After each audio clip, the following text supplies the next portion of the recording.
I'm Chase and this is All Things Random. Today we're looking at the Rolex Yacht-Master.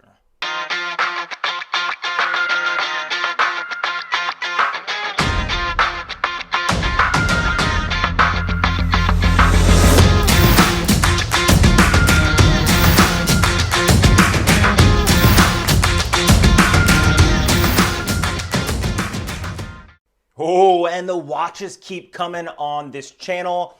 This is from my father-in-law. He lent it out to me for the week so I can do several reviews that'll be coming out in the future to include a side-by-side comparison of the Parnis Yacht-Master I reviewed a few months ago. Well, before we really dive into it, I'm going to ask you to hit that subscribe button and hit that notification bell. I got a lot of videos coming up. Now let's just flip the camera around and dive right into the review of this Rolex Yacht-Master. The Rolex Yacht-Master, redesigned and re-released in 2012, the sunburst blue dial with a hint of red for great contrast make a very appealing alternative to the Submariner. But why choose the more expensive watch with a lesser water resistance rating? Well, the Yacht-Master, in my eyes, is the more dressed up version of the Submariner.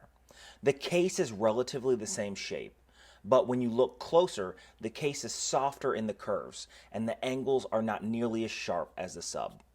The case is high polished, giving it a brighter shine on the wrist.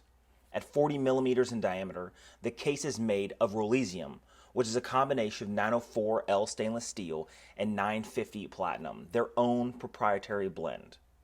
The bezel is the most defined on this watch. Not made of ceramic or aluminum, and no numbers are engraved on the finish, but more carved out, giving a deep three-dimensional look. And made of precious metal as well. The same 950 platinum used in the case, but pure. The finish is sandblasted, and the raised graduations are in contrast polished. The indices are made of 18 white karat gold, just like any Submariner, and filled with chromolite, giving it that very strong blue tinted glow in the dark. The printing is perfect and raised. The red of the Yacht-Master matches that red second hand, and it gives it a great contrast against that sunray blue dial. The bracelet on the Yacht-Master is stainless steel Oyster bracelet found in a lot of other models. This has polished center links with a satin finish on the outer links, with polished edges giving it another contrasting feature. Starting at 20 millimeters, down to 15 millimeters, then back up to 16 millimeters at the folding Oysterlock safety clasp.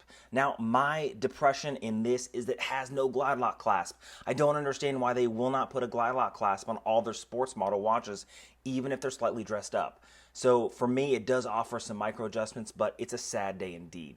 Now inside the Yacht-Master, inside this Yacht-Master, is the Calibre 3135, and the movement has changed in their newer updated models. It is cost certified as a chronometer. Now, like other Rolex movements, it does feature a parachrome hairspring, which is an alloy developed and patented by Rolex. According to them, this hairspring is highly resistant to shocks, magnetic fields, and temperature variations, so it's more stable in its timekeeping. So the Yacht-Master, a more elegant style of the Submariner, a watch that may be easier to find than the elusive sports model that everybody is after. Now, I don't understand why this watch does not have the same following. Now, some people would say it's the cost. Well, I can tell you that it does come in around $10,500 to $11,500 on the used market. But when it comes to something like the Hulk, which nobody can get their hands on, the used market is around $13,000. Now, to me, I think Rolex did everything right with this watch, except two things. And who am I to judge Rolex on how they design their watches? But I think they should have offered a better water resistance rating. They use the same triple lock water resistance system as a Submariner, but with a less water resistance rating. I think that's just unnecessary. It would be nice to see this watch a little tougher, even if it does have a platinum bezel that's going to be more destroyed than the ceramic version on the Submariner. I also think they should have added a glide lock clasp. Now, I mentioned that earlier, and again, who am I to say? But I think that the glide lock clasp is one of the most innovative things that they've done in the last 20 years. Now, everybody could disagree and say, no, they are great in making their caliber watches, cost certified movements, and even their new updated movements are wonderful. Yes, that's what they're in the business of, watchmaking. But it's the little things. It's the everyday comfort of wearing a watch and something you can easily adjust that makes me rather wear my Submariner over something like this Yacht-Master. Now, all in all, it's hard to deny the beauty of this watch. Everybody likes the Rolex Submariner, and especially the black dial. Now, to me, I'm going to say something that's going to make a lot of people mad. But the Submariner is very vanilla. It's very plain. It's a watch that a lot of people like, a lot of people lust after, but there's not a lot to it. It's a basic sports watch. And yes, it does have 300 meters of water resistance. Yes, it does have the Rolex name. But would you really pay a premium for that plain sports watch when you can get something like this with a platinum bezel, much more detail in its design, much more pop in the contrast of the dial than something like the Submariner? And I think that's why the Hulk is so popular, because it's different, like the Yacht-Master. It's different. Now, this is the watch on my 7¼ inch wrist. To me, it just looks amazing, fits comfortably, and it pops. Those polished center links, even though they're scratched up and worn, because this thing is worn every single day. This thing is shown love. Sits very low on the wrist, and it's just overall comfortable. In fact, the shape of the case is what I think I love the most about this watch.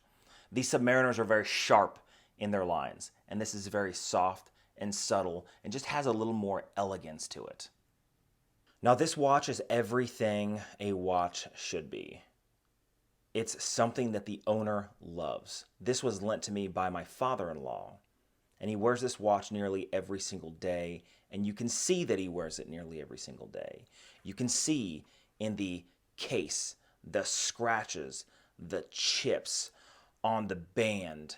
It doesn't even look like it has polished center links. This side has polished center links, but on the outside where he may brush up against stuff, you can see that the polish is nearly gone. Now, this is what watches should be. Watches should be worn, because he is a watch collector. And you know what? It takes a lot to get as much wrist time as this does. And a watch deserves to do its job. It deserves to be on your wrist. It deserves to be loved. And if you love it, wear it. Don't baby it.